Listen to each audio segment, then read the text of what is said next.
తులం బంగారం అందిందా ఇప్పుడు మీ కాన్స్టిట్యున్సీలో వాళ్ళకు? షాదీ ముబారక్, కళ్యాణ లక్ష్మి చెక్కులు ఇచ్చిన వాళ్ళకు ఇప్పటి వరకు షాదీ ముబారక్, కళ్యాణ లక్ష్మి అని చెప్పిండు.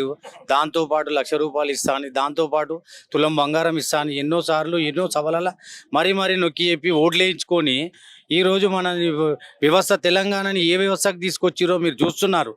ఈరోజు ప్రజాపాలన తెలంగాణ ఇక్కడ బాగుపడుతుందండి. వాళ్ళు ఎన్నో ఏళ్ళ సంది కష్టపడి చిన్న చిన్న గుడిసెలు, చిన్న చిన్న ఇల్లు నిర్మాణించుకుంటే హైడ్రా పేరుతో ఉన్న ఇల్లులన్నీ కూలగొట్టి ఈరోజు తెలంగాణని మొత్తం మనం ఏ స్థాయిలో ఉండే కేసీఆర్ సార్ ఉన్నప్పుడు ఈరోజు ఏ స్థాయిలో ఉందో ప్రజలు అందరూ గమనిస్తూనే ఉన్నారు.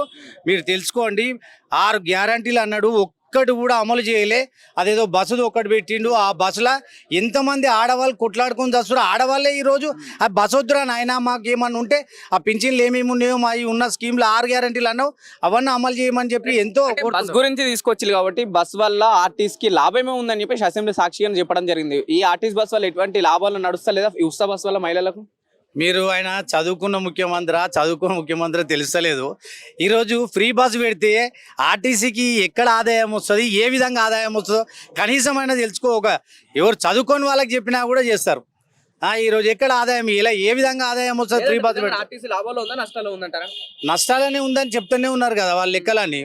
సీఎం గారు ఏ విధంగా చెప్తున్నారు మరి ఆ విధంగా మీకే తెలియాలి.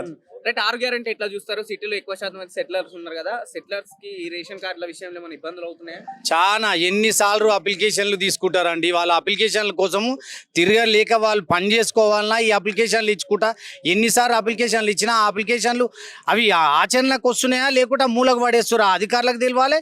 లేదా ప్రజాపాలన దరఖాస్తులు తీసుకుంటలే ఎక్కడ తీసుకుంటున్నారు? ఒక దరఖాస్తు కోసం ₹50 అని చెప్పేస్తే అక్కడ పోతే ₹2,000 వసూలు చేస్తున్న సంగతులు కూడా మీరు పేపర్లో చూసినట్టు తెలుస్తున్నది. మీరు అందరూ తెలుసుకోండి కావాలంటే.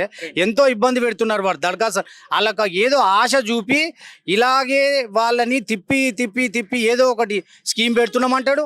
అప్లికేషన్ అంటే ఎన్ని అప్లికేషన్లు ఇస్తారండి? ఎన్నిసార్లు ఇస్తారు? ఒకసారి అప్లికేషన్ అనేది ఒకసారి తీసుకుంటే అన్నిటికీ వర్తిస్తుంది కదా.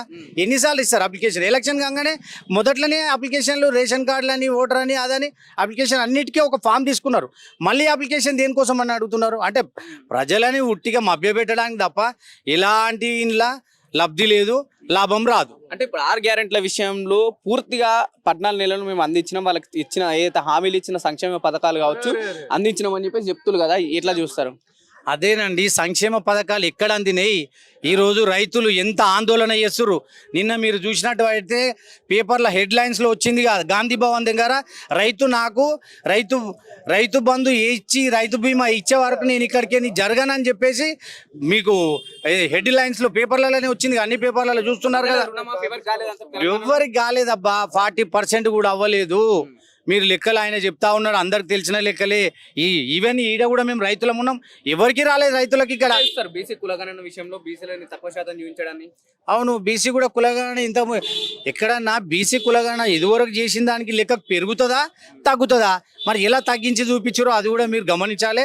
చాలా ఇలాంటి ఎన్నో ప్రజలకు నష్టమే తప్ప ఎలాంటి లాభాలు లేవు. మీరు చూస్తున్నారు ఇదివరకు మన దగ్గర నీటి వనరులు ఎలా ఉండేనో, ఎన్ని ప్రాజెక్టులు కట్టిరు. ఇదే మన సిటీలో చూసుకున్నట్టయితే, దగ్గర మన నాగోల్లో చూసుకున్నట్టయితే ఎన్ని ఫ్లైఓవర్లు నిర్మించి ట్రాఫిక్ సమస్యలు లేకుండా మన హైదరాబాద్ని ఎలా తీర్చిదిద్దారు. రైతులకు మన కేసీఆర్ ఏ విధంగా సహాయపడి వాళ్ళని ఆదుకున్నారు. హైదరాబాద్ డెవలప్ చేసింది కాంగ్రెస్ గతంలో ఉన్న ప్రభుత్వం అంటున్నారు. మీరు 10 years నుంచి ఏం జరిగిందో, 10 years కంటే ముందేం జరిగిందో ప్రజలు గమనిస్తున్నారు. రేవంత్ రెడ్డి మాట్లాడిన స్పీచ్ లో అయితే మీరు ఇంట్లో అరే స్పీచ్లలో ఆయన ఏదని చెప్తాడబ్బా, నమ్మాలి కదా, ప్రజలు నమ్మాలి కదా, నిజం ఉండాలి కదా. లేవు కదా, మాటలు చెప్పంగానే అయిపోదు కదా. ఇక్కడ పనులు జరగాలి కదా. ఎక్కడ జరుగుతుంది? ప్రజల్ని ఏ ఒక్క పబ్లిక్ ని పోయి మీరు టచ్ చేసి చూడండి, వాళ్ళ గుండె ఆర్తనాదాలే ఏడుస్తున్నారు, ఇల్లులు కూడా కొడుతున్నారు. కొందరు బీఆర్ఎస్ కార్యకర్తలే కావాలని చెప్పిస్తున్నారు. అరే ఎక్కడ చెప్తాం? మీరు కులగణ లెక్కలు తీసిరు కదా, అవి కానీ పేదలకు ఎక్కడ స్కీమ్లు అందుతున్నాయో మేము చెప్పడం కాదు. ఇంటింటికి వెళ్ళి మీరు కూడా అనుకోండి, తెలుస్తుంది కదా వాళ్ళు చెప్పేటిది. ఎవరు పార్టీ తరఫున చెప్పాల్సిన అవసరమే లేదు, మాకు ఏం అవసరం ఉంటుంది.